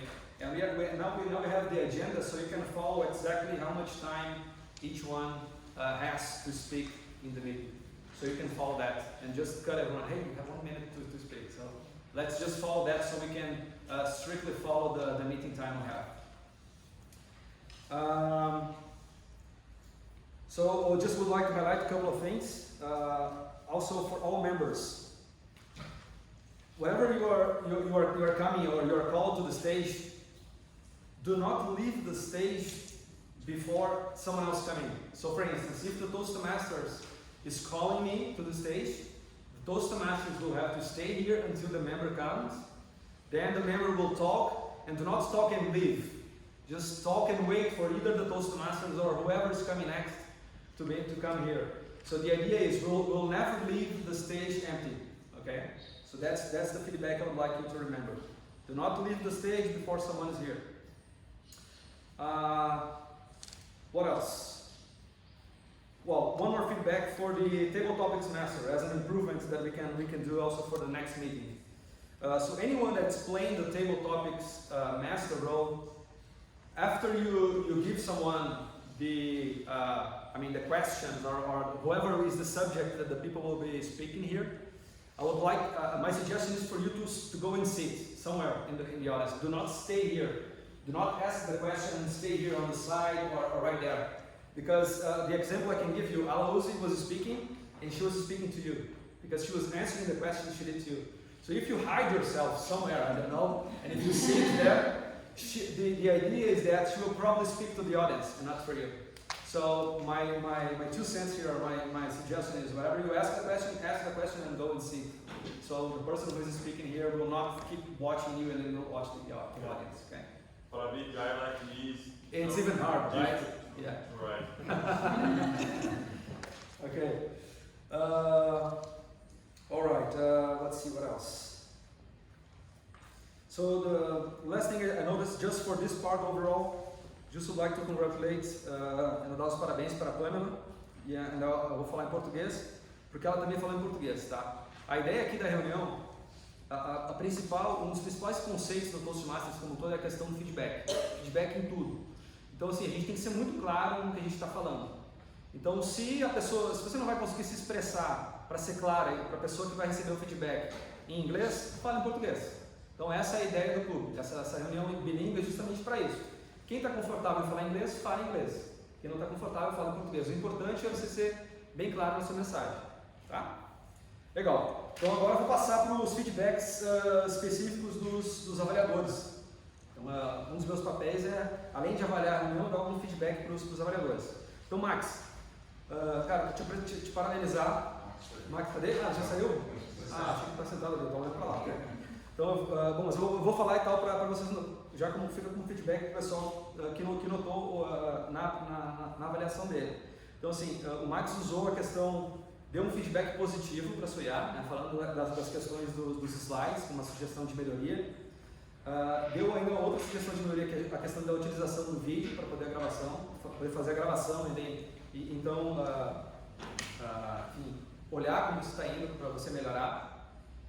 E o único ponto que eu deixei para o Max que também faz parte de uma das ações, vou fazer um parênteses, uma das ações que a gente está tornando o clube para tornar o clube melhor como um todo, é a questão de utilização do formulário de avaliação. Então, todo mundo que apresentou hoje deve ter recebido o formulário de avaliação do seu avaliador. Quem não recebeu, depois me avisa que a gente fala com o avaliador para ele preencher e entregar. Mas a ideia é assim, não sei se o Max estava com ele, acho que ele estava com o formulário, eu não vi. Ele me entregou aqui. Ele te entregou? Legal. Então para a gente utilizar também, o pessoal que está avaliando, utilizem o formulário, porque o formulário tem certas questões ali que vão ajudar a guiar a tua avaliação. Então assim, quem é mais experiente consegue dar um feedback geral de uma maneira, consegue dar um feedback de uma maneira geral. Mas utilizando o formulário a gente consegue criar padrões, né, para os membros como um todo, para a gente ter como se basear para fazer as melhorias para os próximos discursos. Então utilizem os formulários quando vocês forem avaliadores. Luiz, novamente então vou fazer um link com o que eu falei. Você falou em português para facilitar o entendimento, fantástico. Também ressaltou os pontos fortes do discurso. Eu não sei se você utilizou ou não a questão do formulário, então também já fica a questão do feedback para você. E você destacou oportunidades de melhoria. Então a base é justamente essa. Você consegue ressaltar em cada feedback o que a pessoa foi muito boa e sempre dar sugestões de melhoria. O que você pode melhorar para a sua próxima apresentação? O que você notou que a pessoa pode melhorar? Seja o contato visual, seja a questão dos gestos, né? Ou a questão da movimentação do palco, enfim. Mas dê uma sugestão de melhoria no seu feedback. Então, parabéns, fez isso. E Matheus, parabéns, eu te vi com o formulário também. Também destacou como vários pontos positivos, por exemplo, a questão da gesticulação, o humor. Aliás, foram vários destaques, então parabéns. E também sugeriu vários pontos de melhoria, como por exemplo a questão da movimentação no palco, que você comentou, né, que ele melhorou. E a questão do gráfico, também é uma sugestão de melhoria. Então essas pequenas coisas a gente vai conseguindo anotar e deixa sempre de feedback no formulário para a pessoa ficar com isso, porque esse formulário depois a gente vai subir no Petris, que foi a ferramenta que eu falei lá no início. Por fim, você finalizou com uma mensagem positiva sobre a conclusão dele. Então, parabéns, foi um excelente feedback. Com a boca seca, pessoal, essa é a minha avaliação sobre a reunião. Muito obrigado a todos e eu passo novamente a palavra ao nosso Toastmaster.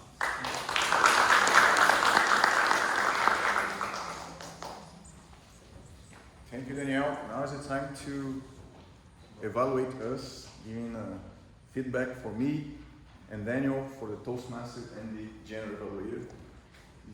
Can you start 1 minute, please, Anderson?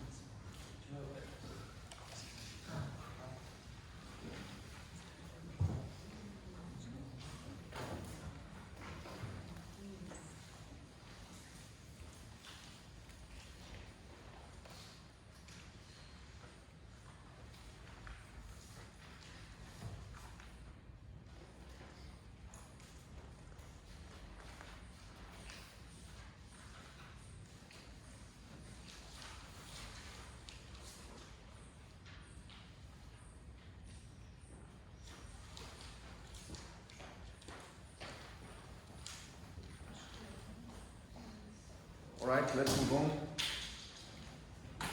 So we're going to the best part of our meeting, which is the meeting winners of our contest. Now we're gonna call the winner for the best evaluations. Today we have a draw. For that, start the drum. For best evaluators, I call Matheus.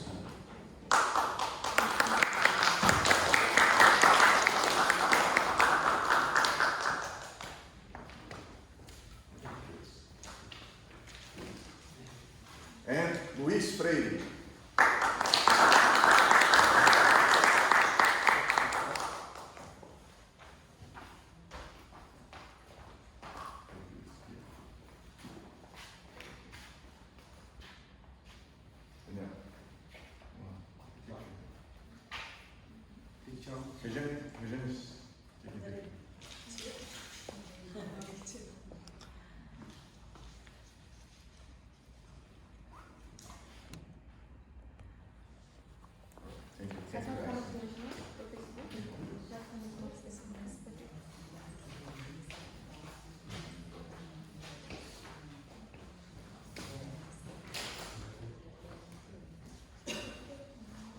Now for the best improvised speech.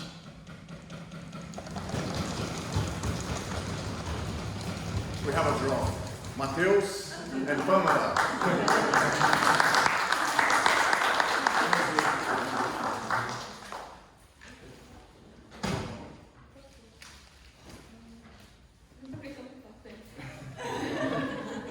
É que eu olha, meta do ano. Já alcançou isso.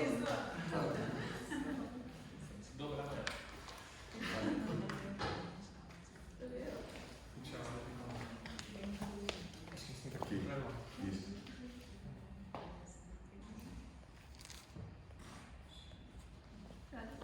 Thank you.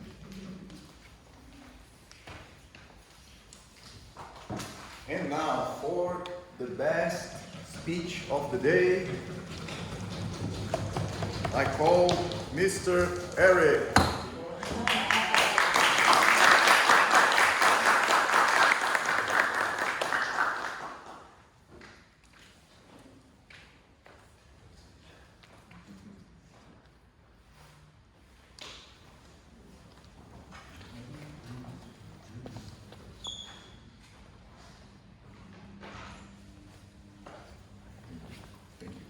Thank you, guys. To finish, let me give you some announcements. The next meeting is on February the 1st. Please call your friends, your colleagues from work. It will be nice. Yes, yes. And we have this workshop on February 22. It's 22 or 29? No, I think it's 29. I think it's 29 of February, alright? 29 of February, I have told you before. If you want to learn more about how to use Pathways, please talk to us. We have our mentors. Everyone here, which is a member, has his mentor. We will call you. We will be keeping in touch with you to explain how to use Pathways. This is our website. And to finish, everyone who's a visitor, please come here. Talk with me, talk with Daniel. We will explain how does it make to become a member. All right? So I call everyone to take a picture here. Thank you, guys. Thank you.